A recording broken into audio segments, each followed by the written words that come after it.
congratulations because tumaas po ang inyong net satisfaction rating sa inyong performance by 3%. Ano pong reaction nyo dito na lalo pong tumaas ang rating ng mga kababayan natin sa performance nyo on your first year? Basta ito lang sabihin ko, I ran for the presidency to serve the Filipino people. Period. Wala akong agenda, wala akong lahat.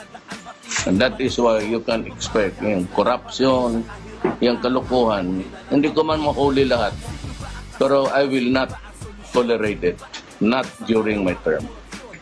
At saka ang akin is always dismissal.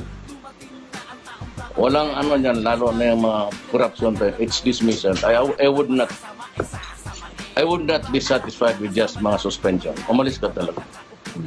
And I have done that, a cabinet secretary and a good friend of mine who was with me for many years as mayor.